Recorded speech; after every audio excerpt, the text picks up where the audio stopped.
Subscribe now and press the bell icon. Never miss an update.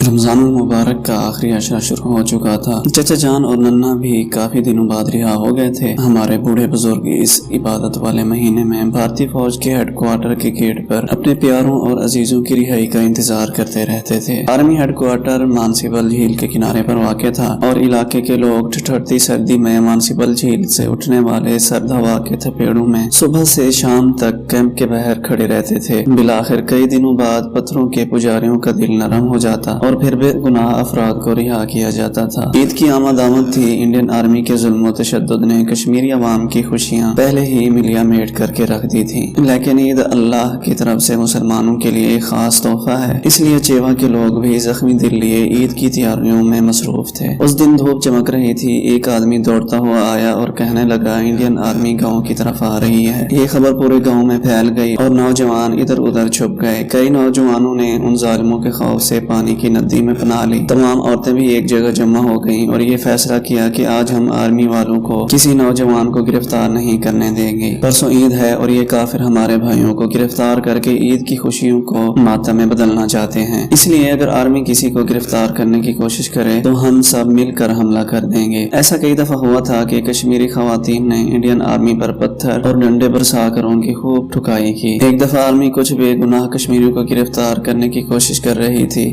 की बहादुर और नर औरतों ने मिलकर आर्मी वालों पर हमला कर दिया। मेरी मामी जी ने एक फौजी के सर पर गरम गरम कांगड़ी उलट दी। आग इसके गिरेबान के अंदर गई तो वो चीखता चिल्लाता है भगवान कहता हुआ बंदर की तरह उछल रहा था। दूसरे फौजी ने अपने साथी की दुर्गत बनते देखी तो मामी जी पर उस जोर से गन का बट मारा जिससे उनका बाजू टूट गया। इतने में काफी औरतों ने भी इस आतिशी हथियार का इस्तेमाल किया और इंडियन आर्मी पर धड़ाधड़ कांगड़ियां बरसाई। उस दिन भारतीय फौज की वो पिटाई हुई कि अगले दिन वो खबर अखबार में आ गई। उस दिन के बाद इंडियन आर्मी ने चेवा की औरतों को बदमाश औरतें कहना शुरू कर दिया। उस रोज भी औरतों ने इसी अंदाज की कार्रवाई करने का फैसला किया। थोड़ी देर बाद हर तरफ से नौजवानों की चीखों पुकार सुनाई देने लगी। भारतीय कुत्ते किसी को ठंडे पानी की नदी में डुबोकर अजियत दे रहे थे और किसी को घरों से घसीट कर बाहर ला रहे थे। इसी दौरान चंद फौजी भाई उमर मुख्तियार के छोटे भाई को गिरबान से पकड़ कर ले आए। वो गरीब कई बार कैद में रहकर उनके बेईमाना तशद्दुद का शिकार हो चुका था। आर्मी आने की खबर सुनकर उसे हमने एक ऐसे घर में जाने का कहा था जहां बगैर आर्मी के जाने का इम्कान नजर नहीं आ रहा था, लेकिन बदबख्तों ने उस दिन कोई घर नहीं छोड़ा, यहां तक कि वह उनके हत्थे चढ़ गया। उसने जब औरतों को सड़क की तरफ एक बाग में जमा देखा तो रोकर फरियाद करने लगा कि मुझे इनसे बचाओ। एक काफिर उसको बुरी तरह मुक्के और घूंसे मारे जा रहा था। मैं भागकर उस तरफ गई और उसका हाथ पकड़कर जोर जोर से खींचने लगी। भारतीय फौज के हाथ में मोटा सा डंडा था। वो बेतहाशा मेरे बाजुओं पर मारे जा रहा था। उस वक्त अल्लाह ताला ने मेरे बाजू में न जाने कैसी ताकत दी कि मैंने गुजार को उसके जंगल से छुड़ा लिया। इतने में औरतों का हुजूम भी आगे बढ़ा। उसी वक्त इंडियन आर्मी की एक तेज रफ्तार गाड़ी आई और मेरे और औरतों के दरमियान में रुक गई। आर्मी वाले औरतों को खौफजदा करने के लिए चीखते चिल्लाते हाथों में गन्ने लहराते हुए गाड़ी से कूद पड़े और औरतों का रास्ता रोक लिया। उधर मैं 3 काफिरों के सामने बिल्कुल अकेली रह गई। भारतीय कुत्ता मुसलसल मुझ पर डंडे बरसा रहा था, लेकिन मैंने भाई को मजबूती से पकड़ा हुआ था। फौजी बाकी औरतों को मुंतशिर करके मेरी तरफ मुतवज्जे हुए। गन्नों के बट और डंडों की मुसलसल ज़रबों से मेरे बाजू शल हो गए। हमने गुलजार भाई को धक्का देकर गाड़ी के अंदर फेंक दिया। उधर साथ ही पत्थरों का ढेर पड़ा हुआ था। मुझे गम, गुस्से और तकलीफ की शिद्दत ने पागल कर दिया था। मैंने बड़े बड़े पत्थर उठाकर उनकी गाड़ी के अंदर फेंके। फौजी गाड़ी पीछे से खुली होने की वजह से पत्थर उनके ऊपर गिर रहे थे। मुझ पर अजीब कैफियत तारी हो गई थी। मैं पूरी ताकत से चिल्ला रही थी, भारतीय कुत्तों, काफरों, हरामजादों, और ना जाने क्या क्या कहे जा रही थी। आंखों से आंसू भी बह रहे थे। भारतीय कुत्ते कह के लगाते और सीटियां बजाते हुए गाड़ी भगा कर ले गए। उस दिन कई नौजवान गिरफ्तार कर लिए गए। ईद के मौके पर भी वही आंसू और आहों का समा बन गया। चांद रात को फिर बुजुर्ग कैंप के बाहर धक्के खा रहे थे और नौजवान, औरतें, बच्चे एहतिजाजी मुजाहरे करके अपने प्यारों की रिहाई का इन अल्फाज में मुतालबा कर रहे थे, बेगुनाह भाइयों को रिहा करो, इस कश्मीर को खून से सैंचा, वो कश्मीर हमारा है। इंडियन आर्मी ने गुलजार भाई को इस बात पर खूब टार्चर किया कि तुम बताओ, तुम्हारी गन इस लड़की के पास है, हम इसको गिरफ्तार کر کے سبق سکھائیں گے۔ اس نے ہمارے ساتھ بڑا مقابلہ کیا ہے، وہ ملیٹنٹ ہے۔ اس نے جواب دیا میرے پاس کون سی گن ہے جو میں نے اس کے پاس رکھی ہوگی، وہ میری بہن ہے۔ جب آپ لوگوں نے مجھے گرفتار کیا تو اس نے اس لیے آپ کے آگے مزاحمت کی۔ اس دن انڈین آرمی نے میرا نام فائل میں درج کیا کہ یہ لڑکی ملیٹنٹوں کے ساتھ تعلق رکھتی ہے۔ بابا نے اس بات پر ناراضگی کا اظہار کیا کہ میں نے انفرادی مقابلہ کیوں کیا۔ اب میں دشمن کی نظر میں آ گئی ہوں۔ بڑے بھائی جان جماعت اسلامی کے رکن تھے، انہوں نے میری سائیڈ لے کر کہا نام لکھ دیا تو کیا ہوا، اگر ہم ان کے گھروں میں اس طرح جا کر ظلم کریں گے تو ان کی عورتیں بھی مزاحمت کریں گی۔ اس رات مجھے بالکل نیند نہیں آئی تھی، میرے دونوں بازو سوج گئے تھے۔ اسی حالت میں ہماری عید بھی گزر گئی۔ ایک دفعہ حزب کے مجاہدین کی ایک گھر میں میٹنگ ہو رہی تھی، بھائی عمر مختار بھی اس میں شامل تھے۔ اس بات کی اطلاع آرمی کو مل گئی تو انہوں نے فوراً چیوا کی طرف پیش قدمی کی۔ مغرب سے ذرا پہلے مجھے پتہ چلا کہ انڈین آرمی گاؤں کی طرف آ رہی ہے۔ میں مجاہدین کو اطلاع دینے کی گھر سے نکلی، اتنے میں آرمی کی ایک جیپ بستی میں داخل ہو گئی۔ میں نے تیز تیز دوڑنا شروع کر دیا کیونکہ وہ گھر گاؤں کے آخر میں تھا۔ فوجی جیپ میرے پیچھے پیچھے بھاگی چلی آ رہی تھی۔ میں نے گیٹ پر زور زور سے دستک دی، اندر سے آواز آئی کون ہے؟ حاجرہ آپا آرمی آ گئی ہے۔ میرے پاس اپنا تعارف کرانے کے لیے وقت نہیں تھا، اس لیے میں نے سب سے پہلے دشمن کی اطلاع دی۔ انہوں نے اندر پیغام دیا اور جلدی سے گیٹ کھول کر مجھے اندر بلا لیا۔ وہ ہمارے رشتہ دار ہی تھے۔ مجاہدین گھر کے پچھلے دروازے سے نکل گئے اور چند سیکنڈ کے اندر آرمی گھر میں داخل ہو گئی۔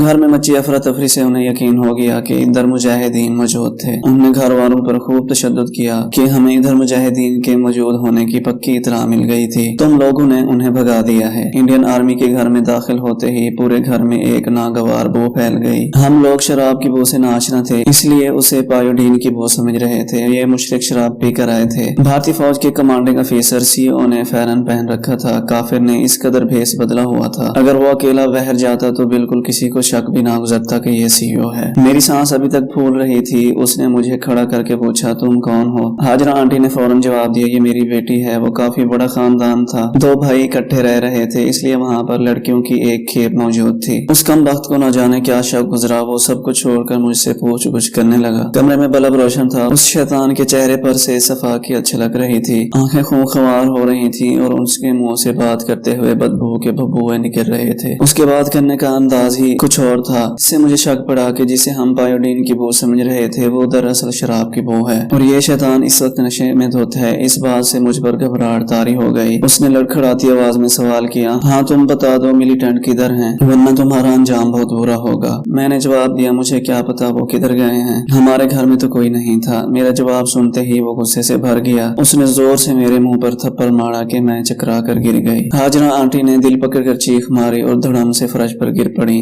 ہم سب نے شور مچایا، ہائے اماں کی فریادیں لگانے شروع کر دی۔ آنٹی فرش پر بے سود پڑی ہوئی تھی۔ سی او بولا بڑھیا کو کیا ہوا؟ ہم نے کہا ہماری ماں دل کی مریضہ ہے، انہیں شاید خوف سے دل کا دورہ پڑا ہے۔ نیل میں بھارتی فوج کی مظالم کی وجہ سے یہ بیماری عام سی ہو گئی تھی اور کئی لوگ اسی کے ہاتھوں جان سے بھی ہاتھ دھو بیٹھے۔ سی او کمرے سے باہر چلا گیا۔ آنٹی نے ایک آنکھ کھول کر پوچھا چلے گئے ہیں؟ ہم نے کہا ابھی ادھر ہی ہیں، آپ پڑی رہیں۔ پھر اس وقت تک ہماری چیخ و پکار جاری رہی جب تک وہ وہاں سے دفع نہ ہوئے۔ اس طرح انہوں نے سی او کو بے وقوف بنا کر ہم سب کو اس کے شر سے بچا لیا، ورنہ وہ شرابی نہ جانے ہمارے ساتھ کیا سلوک کرتے۔ ہم نے اس بات پر بھی اللہ کا شکر ادا کیا کہ مجاہدین بحفاظت نکل گئے اور کافروں کو ذلت اور رسوائی کے سوا کچھ ہاتھ نہ لگا۔ البتہ کچھ عرصہ بعد بھائی عمر مختار گرفتار ہو گئے۔ ان دنوں مجاہدین اخوان المسلمین کی غداری کی وجہ سے جنگلوں میں روح پوش ہونے پر مجبور تھے۔ بھائی کو معمولی سا بخار ہو گیا، احتیاط نہ ہونے کی وجہ سے مرض بڑھتا چلا گیا۔ دن وہ بستی کی طرف آ رہے تھے، راستے میں طبیعت بہت خراب ہو گئی اور سر چکرانے لگا۔ ادھر ایک باغ کے اندر ایک خالی جھوپڑی تھی، وہ اس میں جا کر لیٹ گئے۔ بخار کی شدت سے وہ بے ہوش ہو گئے۔ کچھ دیر بعد وہاں انڈین آرمی آ گئی اور وہ اسی حالت میں گرفتار ہو گئے۔ اس کے بعد ان کی آدھی زندگی جیلوں میں گزر گئی۔